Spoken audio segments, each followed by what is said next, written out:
Great. So Margaret, you and I have just a couple minutes. So glad people are joining us.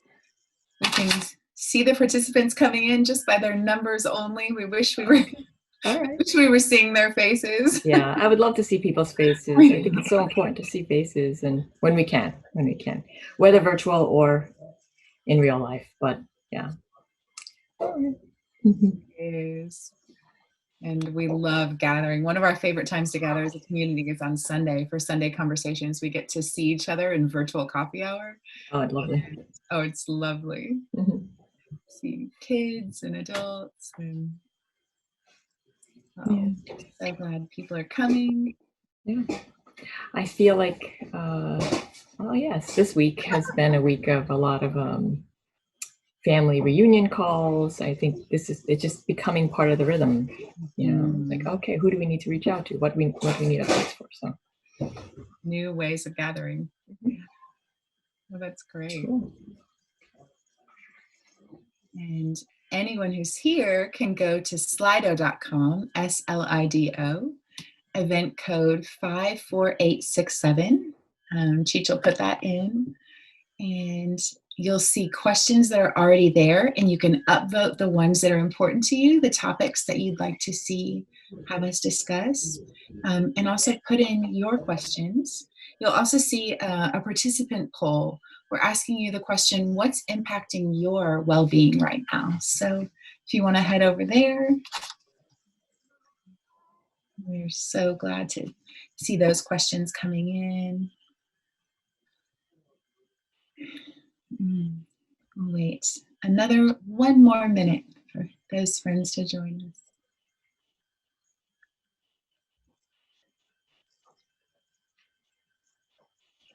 Margaret, is it still raining out your window?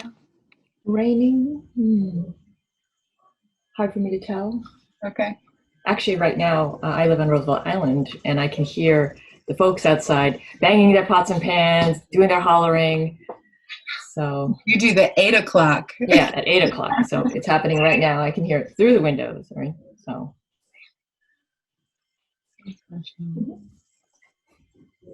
think my daughter's gonna go scream. Yes, listen. Yes. No, don't scream, honey. Okay, you can open the door and listen. Okay, I'm gonna scream.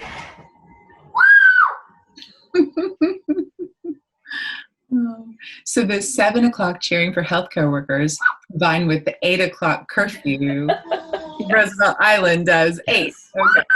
That's right. Oh, we got some back and forth.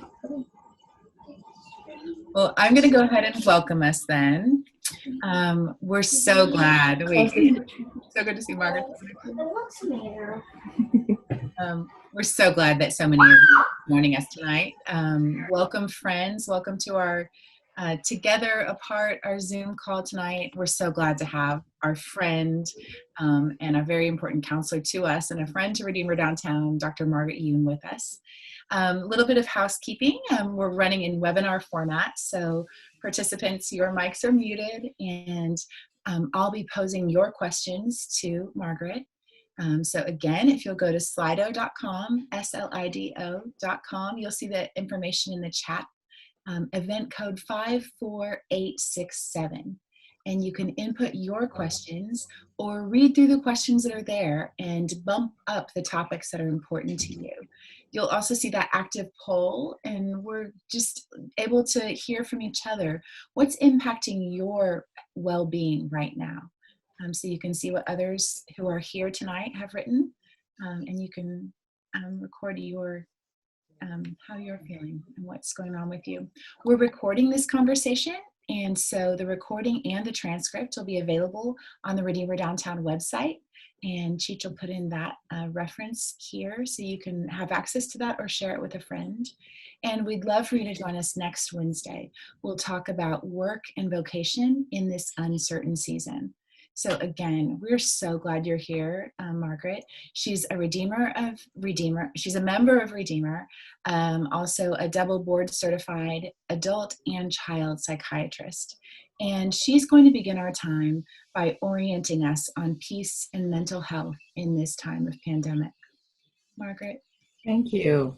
it's always such a joy, really, to join together with Redeemer folks, Redeemer groups, as we kind of are navigating so many things in this complex city, this complex time together. So I really look forward to responding to questions and hearing sort of where people would like to kind of think together about these things. So as a psychiatrist, I am one of those people at the front lines. I'm not physically in the hospital at this point, but I am certainly working with people who are on the front lines, and then working with people who are simply surviving this quarantine. So in thinking about how do I maintain mental health, how do I know that, do I know that what I'm experiencing, am I okay in all of this? Because everyone is experiencing something dramatically different than their norm. So how will I know that I'm getting to a dangerous place, or how can I resolve the uncertainty that I'm feeling? So, we want to think about mental health, and of course, in this time of uncertainty and instability, we are thinking about, like, how do I access peace? And for some people, peace is a tenuous thing, but as believers, as Christians, God promises us peace with His presence. But how do we find, and where is God in the middle of all this uncertainty and all this restlessness? So first, I want to just kind of state the obvious, right? That this is at the beginning, and I think for the first week or two of the quarantine, a lot of people had the mentality that, this is kind of oh, nice. You mean I don't have to go to work? I mean, I don't have to change out of my pajamas? There was this kind of sense like we might be on a vacation, or maybe this is a snow day, right? Like unexpected circumstances, everything's kind of shut down. So let's just snuggle in, get comfy. I'll get some hot cocoa and like wait out the storm. But now we're realizing that this is not a snow day. It's not a vacation, unfortunately. Even if we get to do the most comfortable things we want to do, in our own spaces. But we are being reminded that this is actually a pandemic, right? That this is actually a war, right? Where life and death is happening. And it is a war against the virus. But of course, in the middle of any stress, sometimes we turn against each other, we turn against ourselves. And we have to remember sort of what this war involves. That it's not just physical, but that every struggle also is spiritual, it's emotional, psychological. And so to think about it holistically, to understand that if you're experiencing something that is physical, of course, it's going to have ripple effects on your emotions, on your mind, on your relationships, and spiritually. So, I, in the face of stress, I love to kind of look at memes, and I love to look at humor and how people are coping with difficulties. So one of the memes that I liked, that I saw earlier, was a meme that said, "Can we uninstall 2020 and install it again? Because this version has a virus," right? And it's like, yes, we were complaining about 2019, and here we are recognizing 2020 is turning out to be a surprise, quite a surprise for us, right? And who would have ever thought that there'd be Zoom fatigue, that we'd be tired of FaceTiming and Skyping, and that we would yearn to go shopping, right? Or yearn to do the most mundane things in our life. So instead, what we have now is a complete change in our routines, in our lifestyle. And it's not just the physical quarantine, but our bodies are experiencing, the chronic stress, right? The chronic vigilance of the uncertainty of the new information, the new developments, and of course, this kind of threat. For some people, the threat is very close, and health, illness, and death are close. And for some folks, it's very distant, but it still is a threat, and not one that you can just ignore. So a lot of people are experiencing irritability, a lot of insomnia. There's just a lot of unknown exhaustion. People saying, "Why am I so tired? I haven't moved, right? I haven't even done 100 steps today," versus a usual 10,000. Why am I so exhausted? We want to recognize that fear and anxiety do take a toll that is physical. It's not just a mind psychological phenomena, but it does affect our body. There's another meme that says, "Welcome to 2020. If you do not already suffer from an anxiety disorder, one will be assigned to you," right, essentially.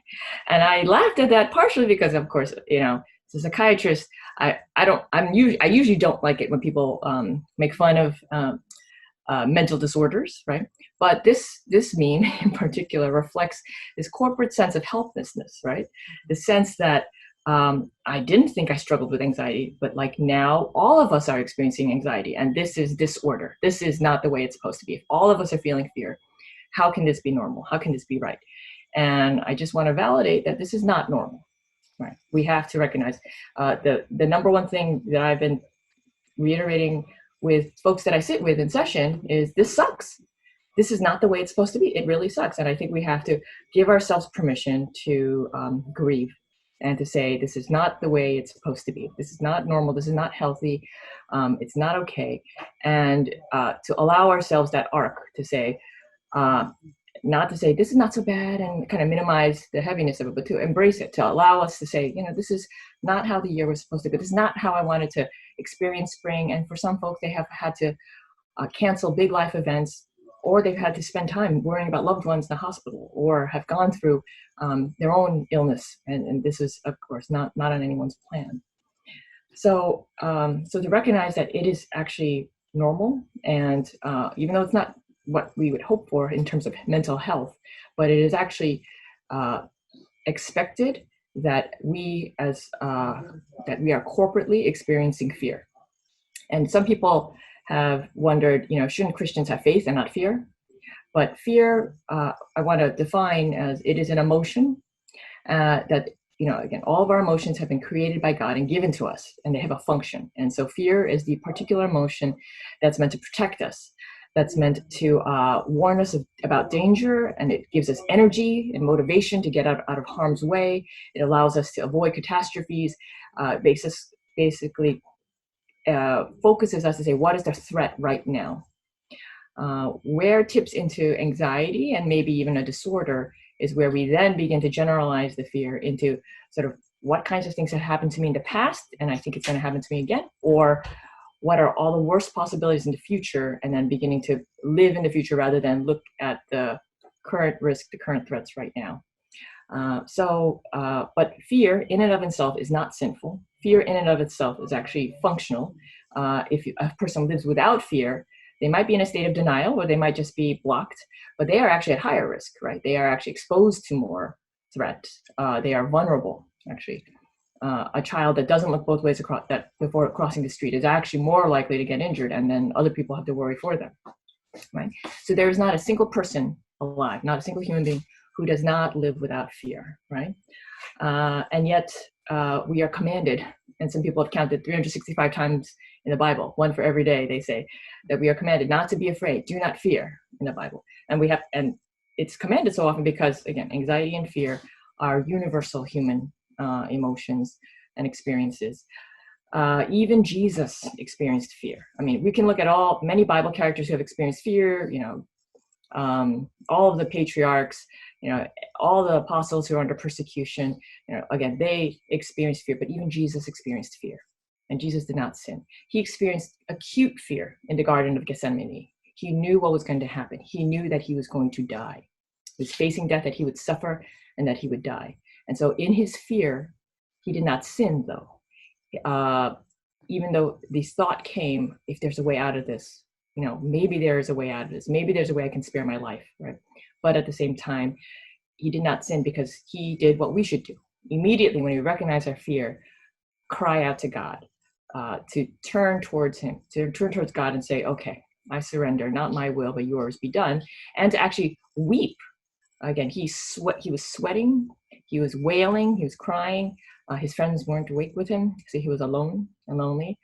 He experienced his fear, but also continued to walk in faith. So fear and faith are not exactly opposites. I think you can experience fear and still walk in faith. That's why it's, Lord, I believe, help my unbelief, right? It's both at the same time. So I think when people experience condemnation about being afraid, of having fear, we're not actually being genuine with ourselves. We are trying to put on a religious mask. We've been told we should be Zen. We should be just totally chill and cool no matter what the storm is. But the reality is we are asking God, can I walk underwater in the middle of the storm, right? And it's both. The fear, there are the waves. I recognize that there are threats, and yet you are also there in the middle of the storm with me. One of the ways that God allows us to modulate our fear is the body of Christ, is through community, right? So normally when we are afraid, we reach out, we cry out to somebody else. We call somebody, we look to our parents, we look to a mentor, we call somebody and say, are you worried about this as well? And based on how they respond and their understanding, that modulates our own fear. So this pack mentality, or the reassurance we have in numbers, is one way that we can manage the fear that we experience, because we see other people who are facing the same threats, and we are all facing a similar universal threat, and now worldwide, really a universal threat.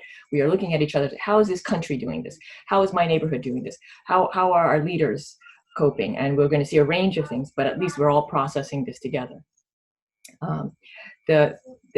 The insidious thing about this quarantine, however, is that because it can cause us to be physically isolated, we can also become emotionally, relationally isolated as well. And so that protective community, the mentality that allows us to process things together, can be shut off from us.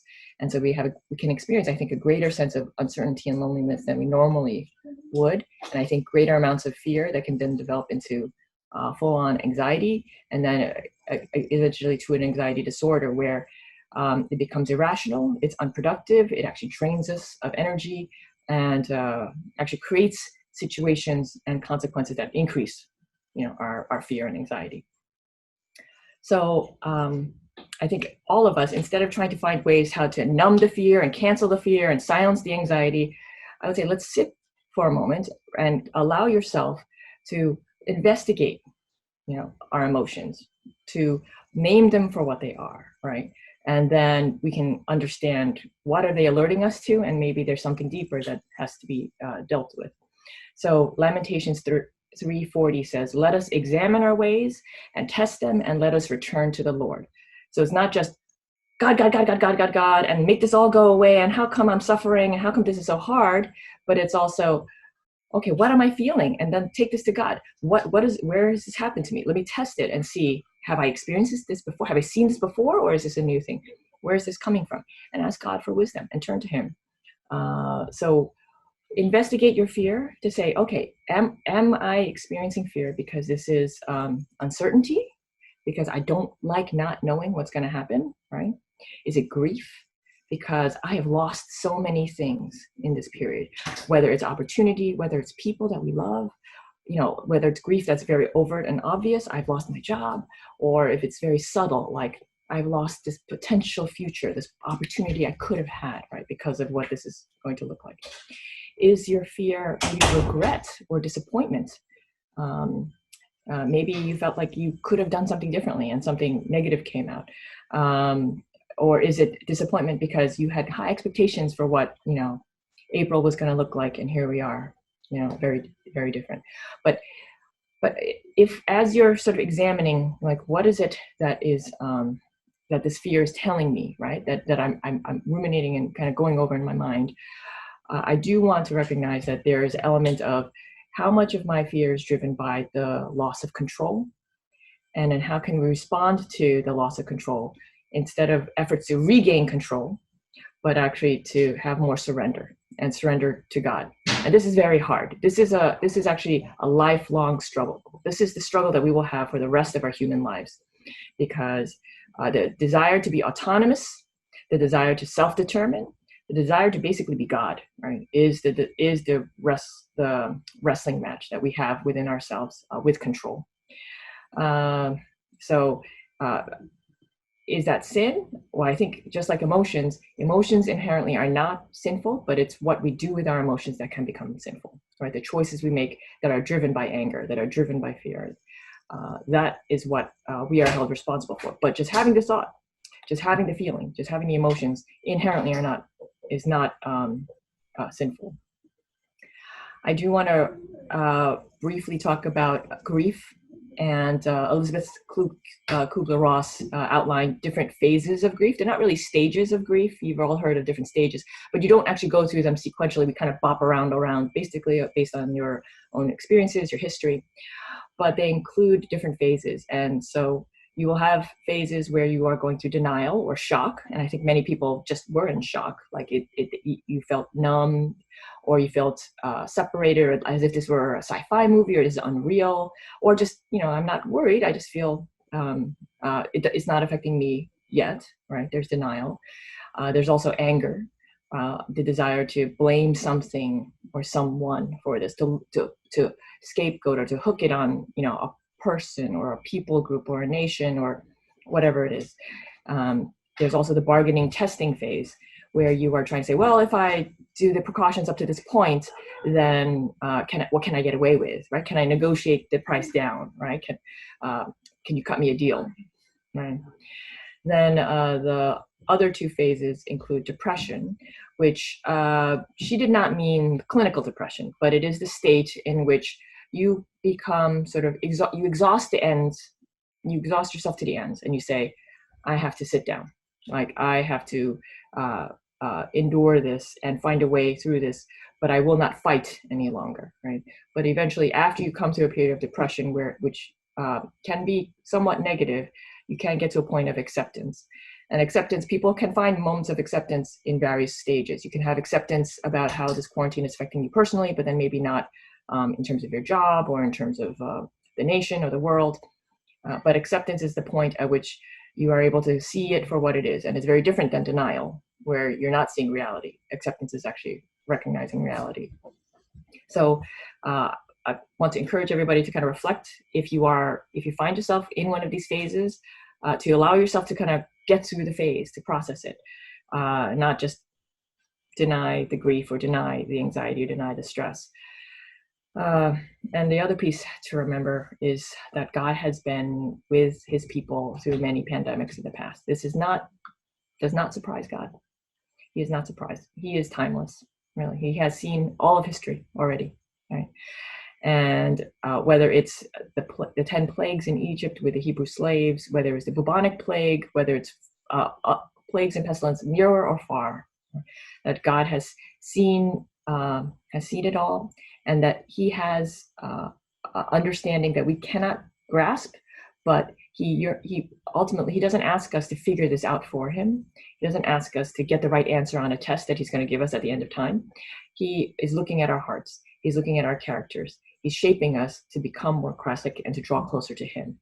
So if he has allowed us to experience this time where we're experiencing these emotions, where we're experiencing anxiety or depression or fear, then as a church, I'm encouraging us to embrace or create appropriate emotional outlets rather than suppressing it all. I think a lot of us are holding it together. We're holding it together for the Zoom meetings. We're holding it together for family members in the household. And we're not allowing ourselves time to actually feel these emotions, to wail them out, to cry them out. Unfortunately, this westernized culture has largely eliminated a lot of the rituals that we have for grief and for fear. We used to have other cultures and in history used to have very extended wakes and funerals, and it would be a communal grief.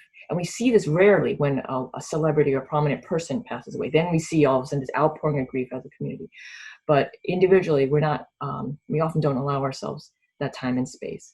And we see that all through scripture. I mean, a good third of the Psalms have to do with lamenting and grief and wailing. And God does not judge us for having fear or anxiety or disappointment.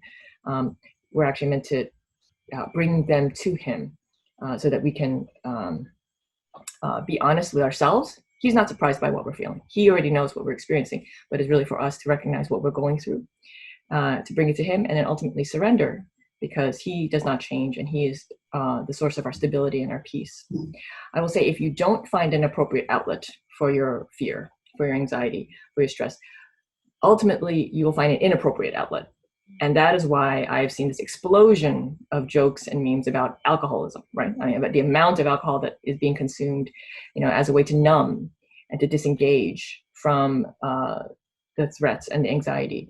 only delays the problem, right? So then you get chemically induced nervous system calm for a couple hours, and then it surges back up, afterward. And then you're now stuck in a cycle where you're using something external to modulate how you're feeling. So we know that all the addictions are increasing. Violence, domestic violence are increasing in this period of time. And it's really a way that our enemy is trying to rob us of this opportunity to turn to God, to get closer to God and closer to each other, right? Even if it's virtually, to grow tighter as a community, to grow tighter as a body of Christ, and to become more Christ-like in this time. If we end up escaping, numbing ourselves, going to these false sources of security, then ultimately we will lose this opportunity to walk through this time. Well, I've been speaking for a while. I will talk more about other things too, but I'd love to think about questions together. So, thank you so much, Margaret. This first question is asking, what are helpful ways that we can listen to our friends with mental health struggles?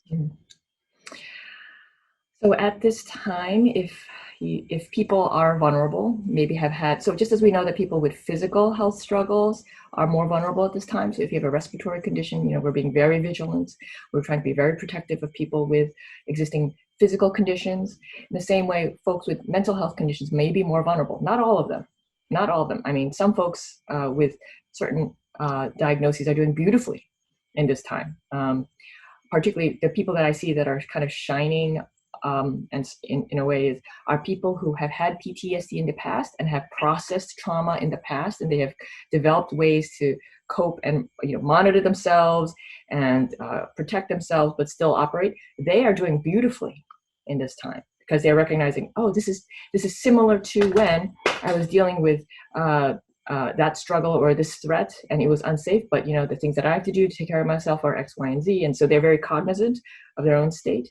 And so just because someone has had a mental health diagnosis in the past doesn't mean they're automatically going to do worse. But for some folks, and particularly if we're still working on ourselves in regards to anxiety or possibly depression, that as things kick up and get worse, I'm glad that they're reaching out to people, right? So the worst thing would be to respond in a way that would shut them down. But you also want to monitor yourself as a person who's supporting them, to recognize what is your role going to be for this person. How close are you? What is your capacity? Because it may be that your anxiety is rising as you see their anxiety. And are you going to be able to maintain a balance? And how are you going to be able to still be connected with them, but also protect and not go sync with them? So part of that would be, if someone comes to you, most people who are expressing, reaching out to friends simply need a listening ear, a validating ear to say, I understand, I get it. I might not agree with you, because you don't necessarily have to agree, but I understand why you would feel that way, or that why you might think that way. It is hard. And just be with the person. That is the bulk of what we can do to support folks that are in distress, because the thing that worsens all kinds of mental distress is the sense of being completely alone, being abandoned. Right? So that sense of loneliness and rejection, that's what we need to sort of recognize. I do not want to go down that path. Instead, I may not be comfortable with what you're going through, but I will listen. And then if you find that you yourself are getting overwhelmed, right, then it's all right to set a boundary, to say, wow, it really affects me a lot what you're going through. I can feel it on myself even after we were speaking. Maybe this would be something that we should be sharing with more people. Who could we reach out to? Who is trusted? Or if you're worried about a high level of risk, if you're worried that they may not be able to take care of themselves, or they might be putting themselves at risk or somebody else at risk, then you certainly want to raise the possibility of getting professional help. And that there's no shame. I mean, if anybody is going to have a need for support, this is, on surface level, a perfectly valid excuse, right? Like, you're going through a worldwide pandemic. This is a crisis of planet-wide proportions. And so, if you need support, we have support. And there's no shame in asking for support, particularly in this incredibly unusual time. I mean, people, ideally, I wish there were no stigma. And I wish that people could ask for help even in the most mundane of times, because life is full of suffering.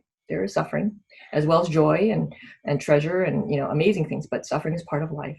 And so when people go through suffering, then we do have support to be able to go through. And so, but if that helps destigmatize it, so it's easier for someone to accept help, to say, I don't treat you any differently if you need help. Actually, I encourage it. Let me know if you get in contact with a therapist, or let me know what happens after you call that hotline.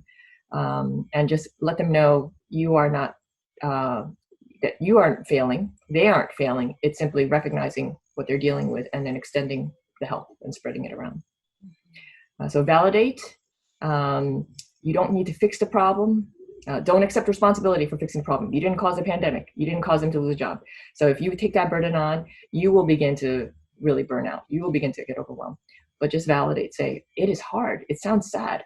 It just sounds rough. And just being there, just being with them in the valley of the shadow of death is something. Excellent. This next question is, how do I trust God when my anxiety feels debilitating? I know my anxiety is a medical condition, but I also feel like I'm sinning in my anxious moments. So this question really asks about at what point do I know that my anxiety is leading me in a direction that leads me in a direction away from God, right? Because sin ultimately is anything that curves away from God's design for us, right? It's rebellion, it's self-centeredness. I mean, it's all, you know, depravity. It's all these negative terms. But ultimately, it's, am I in the will of God or am I not in the will of God? And I would say if the anxiety is debilitating, meaning that you are frozen, that you are not able to function, then I think part of it is, first of all, you're naming it. You're recognizing that you're not able to function as you know you should. And I think part of this is recognizing that maybe this is something that you cannot fix on your own, by yourself. And to say, God, I need help. I need help from you.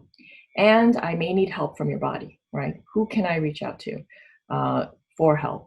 And to not give up if the anxiety is trying to isolate you, because fear will drive some people to try to increase control.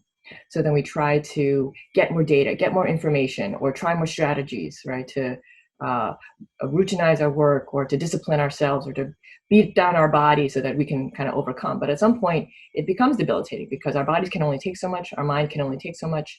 There's no way that we can control the risk out there. And so the anxiety will flood you when you're grounded really in that sense of, I must control this, I must master this.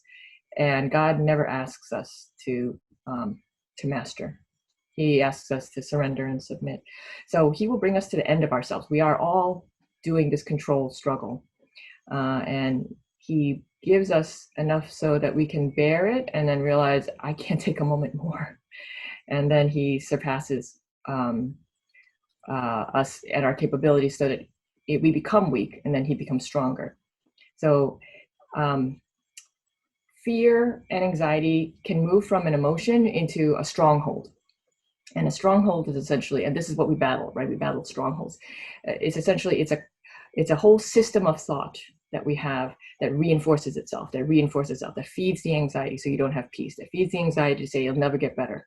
And when you say the word debilitating, I also get that sense that there may be a pattern of thought and then responding to the thoughts with new emotions and other behaviors that actually perpetuate the anxiety and feed the anxiety.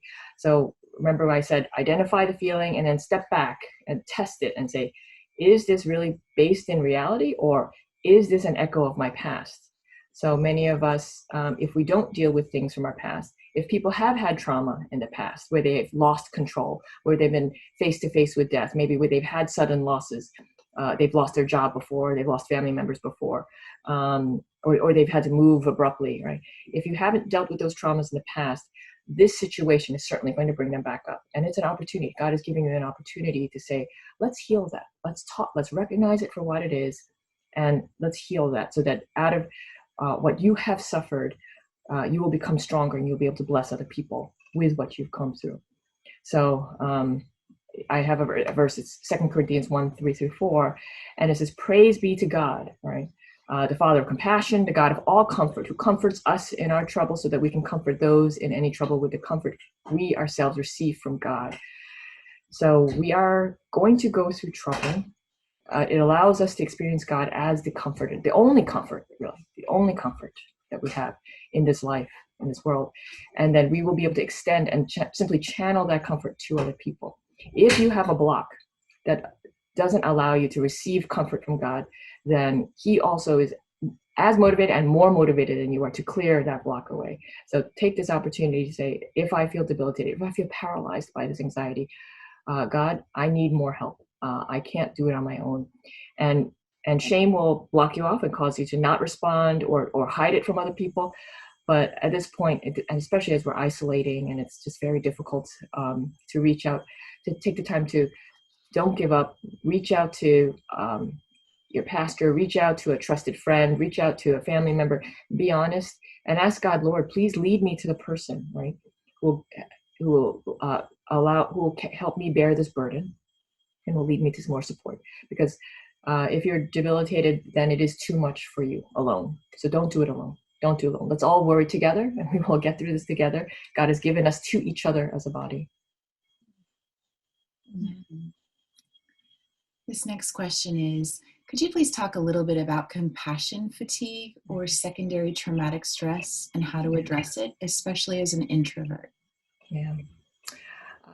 So compassion fatigue is the phenomena where essentially for people who have actually pretty robust empathy skills, right, where you are reading about other people's suffering, you're hearing about the disasters and the difficulties of other people, and then you experience it almost vicariously, right? You are sad for the people who have lost family members. You are wrestling with the risks and the fears of the people on the front lines. And at some point you are overwhelmed by this input, the emotional input, the data input, and you begin to become flat, exhausted, irritable. Maybe things feel a little unreal, or you begin to feel disconnected. If someone comes to you with a need, you're like, I can't deal with it any longer. You might actually have physical changes, such as your sleep gets disrupted. You might start having nightmares or just waking up in the middle of the night. Your weight may change, whether up or down. You can have pain, physical pain, whether it's muscle aches or headaches. But this cluster, this cluster of symptoms, is would be a form of compassion fatigue if it is caused by, again, this repeated exposure to other people's suffering and stories, and again, out of this reflex that we have to feel for other people and to be merciful. Sometimes I talk about sanctified versus unsanctified mercy. I know we are called to be merciful, but there is a way in which we can assume the role of God and saying, I must bear all the suffering of this world. And so we don't allow ourselves to turn away and accept the fact that we are limited. So first thing to do, I would say, and for introverts too, introverts may be able to keep boundaries, but I would say this would be a different kind of boundary. I'd say set a boundary.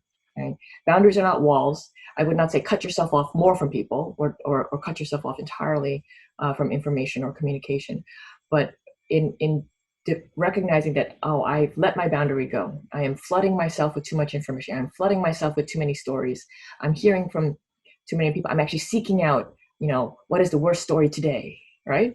And then kind of, oh dear, I knew you're still carrying the pain from yesterday's worst story, right? Recognize that you are not God, right?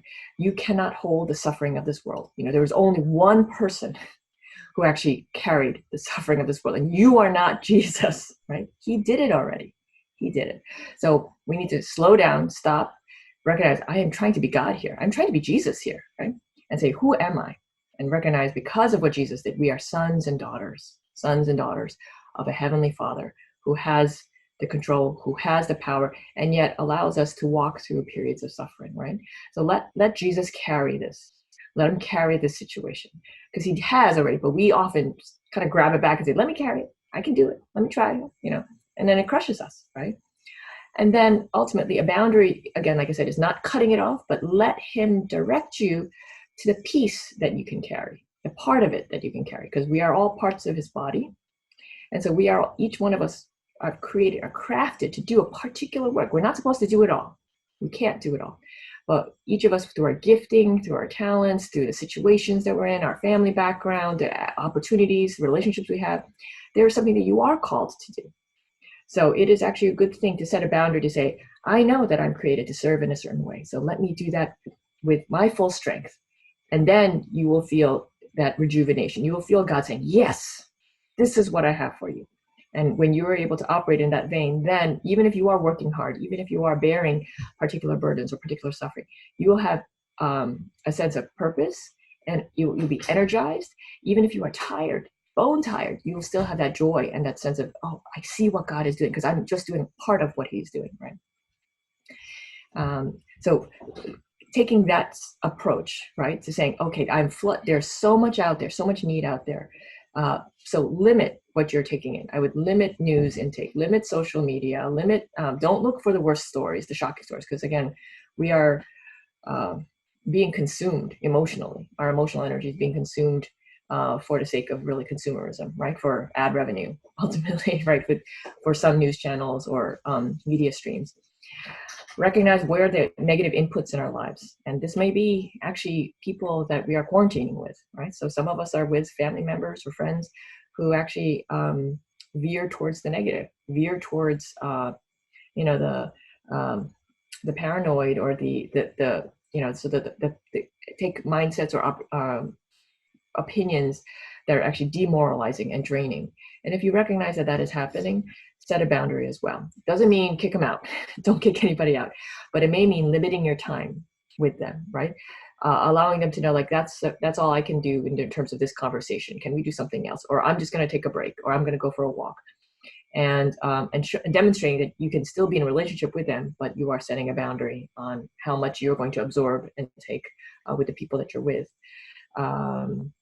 I would also say you need to find a physical space, find a physical boundary. So each one of us, it's very hard when we're living with other people, but even if you are alone, right, quarantining alone, find a place that feels safe, like a sanctuary space where you can be and you can go and you can be sad, you can cry. You don't have to be strong, right? For parents, sometimes you feel like you have to be strong around your children all the time. So be strong, be as strong as you can be as a parent, because you want to model for them that, but you can also show them that, there are times when you are distressed, and then you get back up, and then God gives you strength, or you lean on your partner, you lean on a friend, and then you can get back up. And then it's good for children to actually see that. But because if you're just faking it, in some ways, the children won't learn themselves how to do this as well. But we need to have times when we do get sad, get down, allow ourselves to cry, and then allow God to comfort us. With the sense of, so setting boundaries on the information, and also sort of how you are, who you are in contact with. Again, recognize that you need to have that safe space to express your emotions, express what you need to express. There's no sin in expressing emotions, really. It's just how you choose to act on the emotion that can be sinful. So being angry, having rage even at times, right? Because this is so unjust. This is not the way it's supposed to be. Having anxiety, those are not sinful in and of themselves. So give yourself permission to feel those emotions, but then direct it in ways that are not destructive, either to yourself or to others or to the wall or, other objects. I would be limit where you are kind of extending yourself, but remember to be kind to yourself as well. Sometimes with compassion fatigue, you are trying so hard to respond to people online or to other people, but we're not actually extending the same kind of soothing and comforting towards ourselves. We kind of expect to be our best version of ourselves in this time.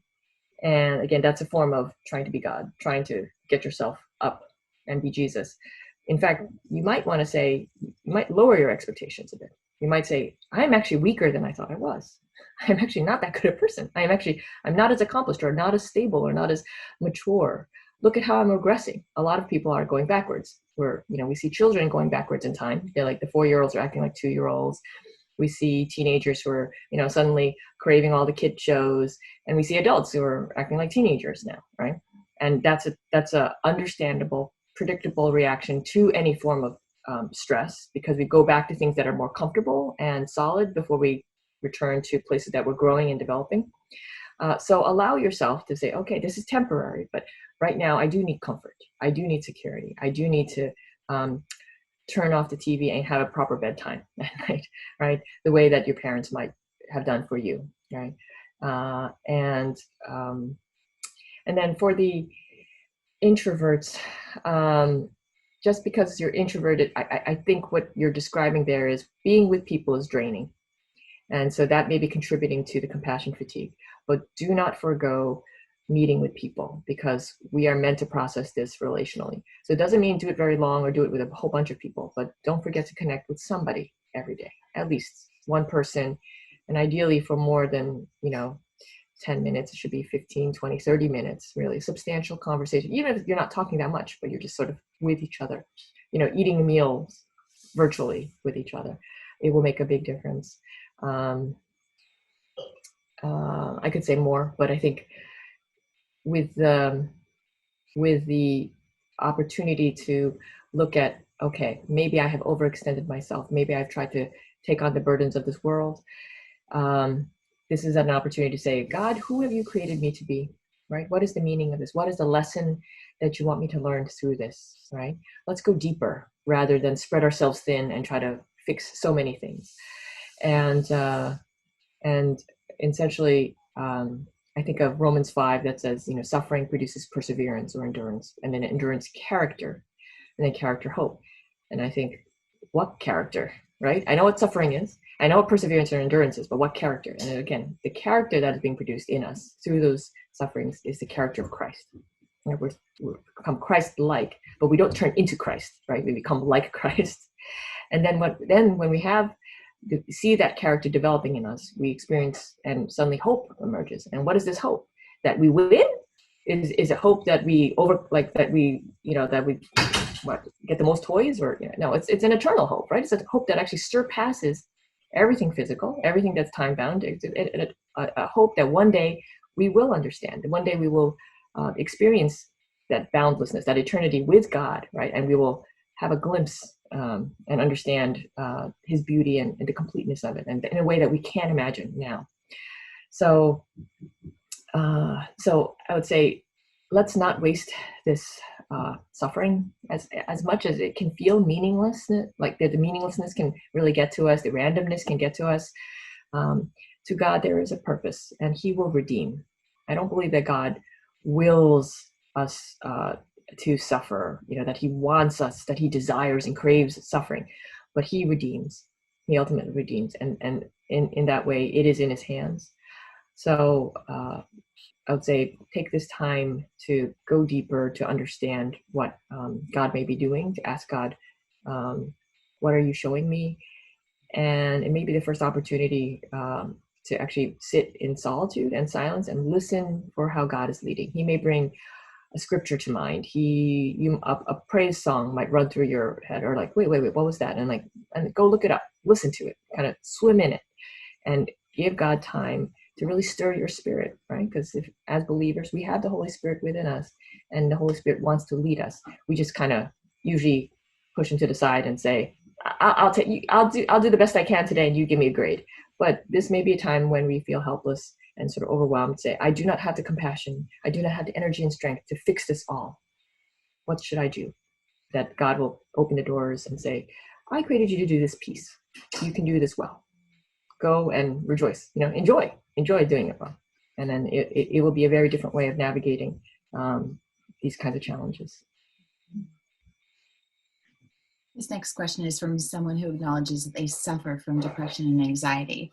Are there Christian exercises you would recommend that might take their mind off the irrational, all-consuming thoughts about this uncertain future? Christian exercises. I mean, there are many reflective practices that are out there. With depression, I think of it on several levels. So there's a piece of the depression syndrome that is actually meant to carry us through difficult challenges. It's the power saver part of depression. So, so there are many people who have had a history of depression, and then now because of this pandemic, it's kind of kicking up again. And why is it kicking up? Because everybody is telling us the threat is outside, so stay home. You might stay in bed, right? You might avoid contact. And what happens is the depression kicks in order to conserve energy, right? To say, don't go outside and start a new project or look for somebody to date, or, because that's an exposure. The threat is outside. Stay home and cocoon up, right? And that temporarily is actually what we are all doing right now in order to survive this pandemic.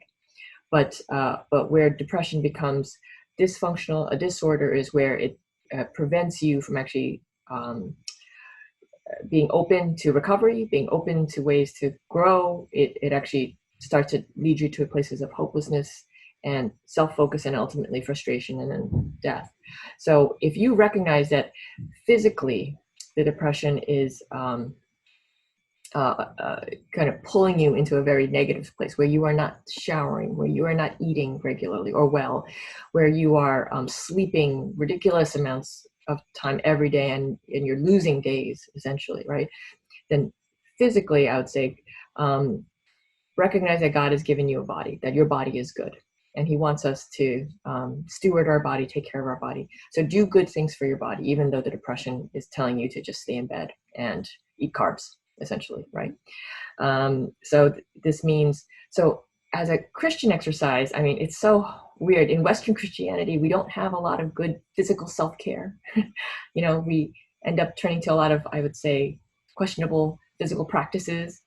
But I would encourage everybody to go out and enjoy nature while socially distancing, right? Some people have given up on going outside entirely, but that is not what scientifically we understand. We know that the highest risk of transmission occurs in crowded, closed spaces where droplets leave the mouth and then circulate and land on surfaces or on people immediately around you. But outside, the moment you go outside, even if droplets are dispersed, they fall to the ground. And then the atmosphere dilutes and essentially you eliminate the risk. So this is why we're saying at least 6 feet apart, right? But once you are outside, and sunlight, heat, helps with dispersing. So outside is actually, I argue, you may be safer than living at home quarantined with somebody who might be infected, right? I mean, we know that households are essentially infecting each other, right? So it is okay to go outside. Just wear a mask and keep distance. So go outside. Look at the sun. Well, not directly, but expose yourself to the sun. Look at the green. Look at the new life, right, that is growing all around us. Reflect on the goodness of God, right? I would actually say, God, show me something that's supposed to represent me. Like, remind me of your goodness. Remind me of what life is supposed to be like, right? And look in nature, because all of nature sings his glory. All of creation, right, is praising God. We're just not listening. We're not tuning in. So please go outside. Please take walks. Please look at water and green and space and sky. Allow your heart rate to go up if you can, right? If you can exercise in some way, even if it is indoors, exercise in a way to keep the full range of your body active, so that you can fight off and kind of diffuse the depressive trend. Because again, depression will cause you to cocoon up and hibernate and sleep.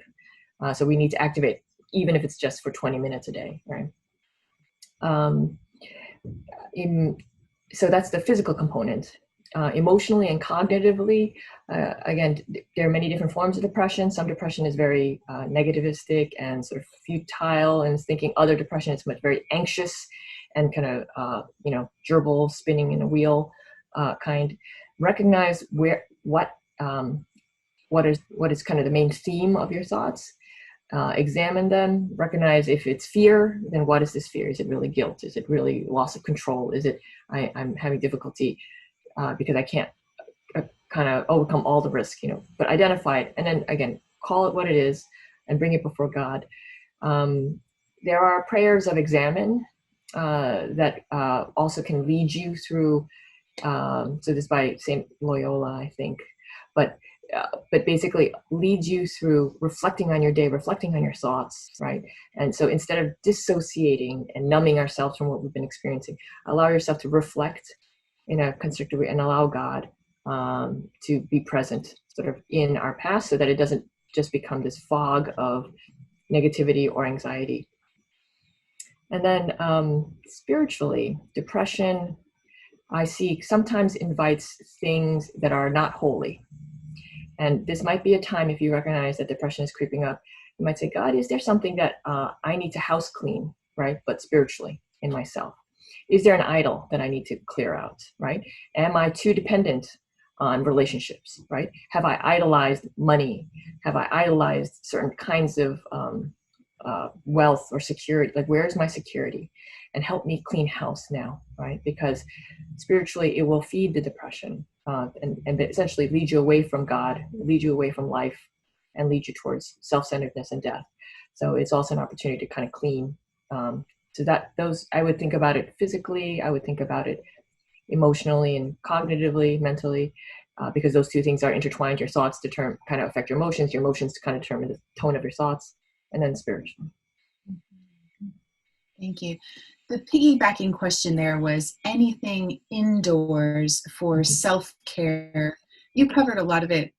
Is there anything you want to add proactively? For indoors, yes. So if you can't exercise outdoors, exercise indoors, right? So I have actually been noticing a huge surge in people who are doing TikTok dances. But there are online classes that you can, lots of free online exercise classes that you can do. I would, with the dances, I mean, why people are doing dances, actually, it's because it's bilateral. Like, we often, when we do physical work, we kind of tend to do our dominant side, but dances are almost intentionally recruiting left and right. And this is a little bit, esoteric, but we know that when people are experiencing trauma, we tend to kind of dissociate from our bodies. We kind of get the information and we kind of think, but we often get numbed out from our body's experience, and actually recruiting our body to do physical tasks on both sides actually recruits our whole brain, right side and left side, because we're doing our right side and left sided body work. So I would dance. It doesn't have to be a great dance, but dance to music, pull out whatever favorites you have from, old memories, decades past, you can access it all, and allow your body to stretch and move and get your heart pumping again. To have fun with that. If you can't have that much nature, I actually have been recommending people buy plants. Maybe start a garden, a little windowsill garden, window garden, grow stuff in pots, and then allow yourself to kind of see the green, to see the growth, reflect on their growth, reflect on your growth, kind of allow, the beauty to come out in this way, because it is something that you can actually take care of and that you can actually see the result from. I think we all, when we have the sense of loss of control, right? Ultimately, when we surrender to God, God is going to use us to serve others.